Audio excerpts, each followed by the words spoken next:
On the Wado Radio Show. On the Wado Radio. On the Wado Radio Show, where it's much more than music, it's ministry.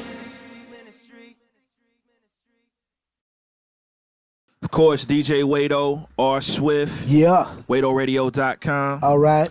Swift, man, a lot of your peers, a lot of the dudes you came up with now, it's just interesting because you guys are all got labels and everything, man. How does it feel to kind of see that? Like, obviously, Craig's been doing this thing for a while, but I'm even thinking about guys like The Truth and, you know, like, how's that feel to see that, man? I mean, I think, like, after you've been in the business for so long, like, you're gonna get to the point where you're like, yo, I need another challenge. I need to do something to take what I've learned and put it into action. Like, that's because, like, whether you learn by somebody teaching you or you learn by making mad mistakes, like, you want to take what you learn and you want to put it to use. You know what I mean? So, like, how could I take these years and turn this into something different? You know what I mean? Like, I know for me, that was my thing was, yo, I saw the way artists were getting done, and I was like, yo, I want to eventually provide a platform for artists like myself who feel like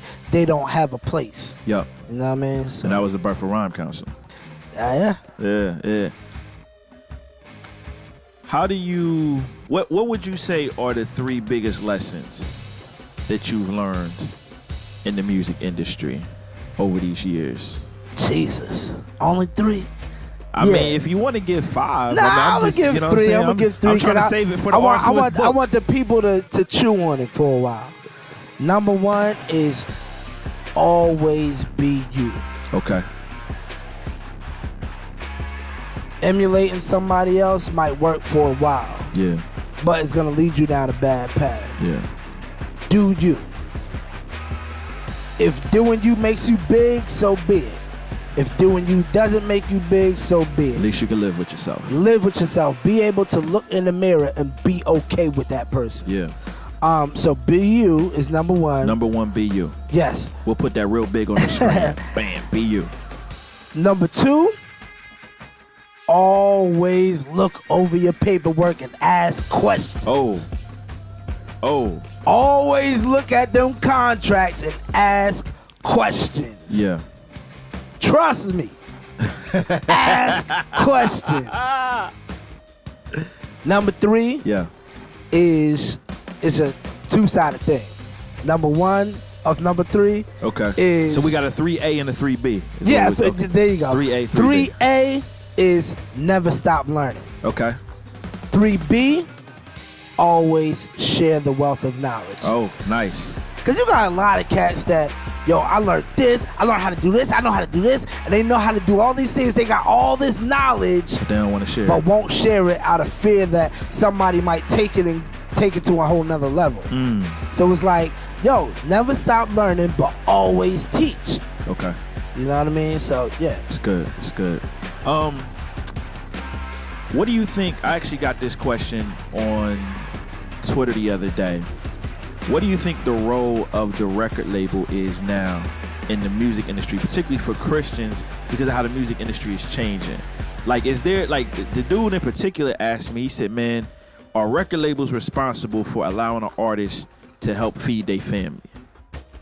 You know, and that's, like, I thought that was deep, because I'm like, wow, like, okay, like, are we looking at this like, you know, the artists are employees of the record label or the independent contractors? So just your thoughts, like, obviously you've been an artist, you've been signed, you got your own situation with Rhyme Council. How do you see that whole thing?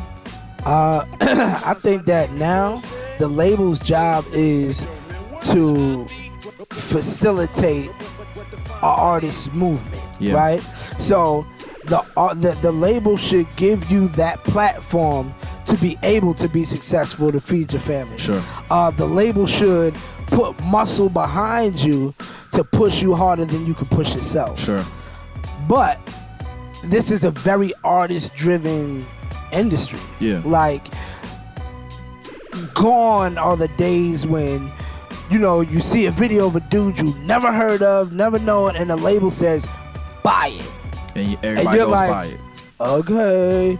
Nowadays, they like, well, this dude ain't on Twitter. He ain't talking to the fans. Like, they want a personal connection with the artist now. So it's like the label used to create a fan base for our artists. Yeah. It was artist development. We're gonna take a dude who has potential. We're gonna sharpen him up. We're gonna dress him up, make him lose a little bit of weight, buffer him up, change his speech, do this, do that, and make him a star.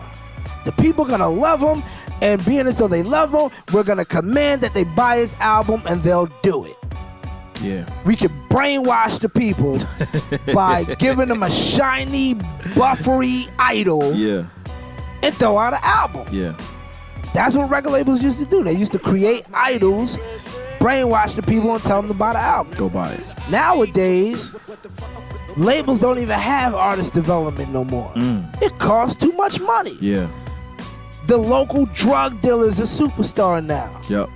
That wasn't the case back in the day. You know what I mean? So, like, you got regular, everyday dudes that are loved and adored by millions of people. You know what I'm saying? You no longer have to spend all this effort trying to create a star. They take somebody who already has a following, who already has the wheels in motion, and they capitalize on it.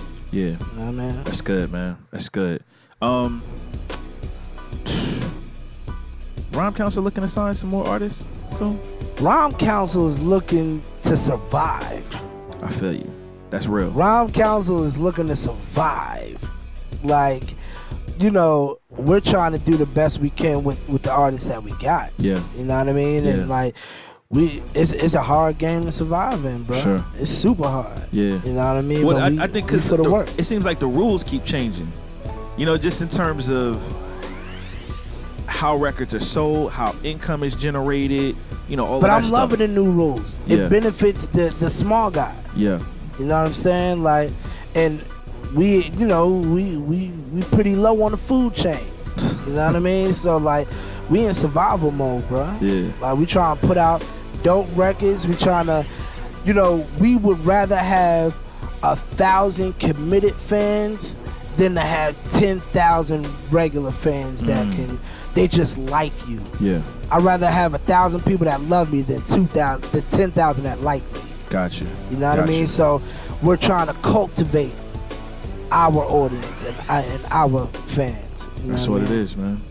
DJ Wado, R. Swift, WadoRadio.com. You got it. Of course. Apply pressure in stores. Make sure you get that. Get 2 copies. Hand it out to somebody. Keep it for yourself.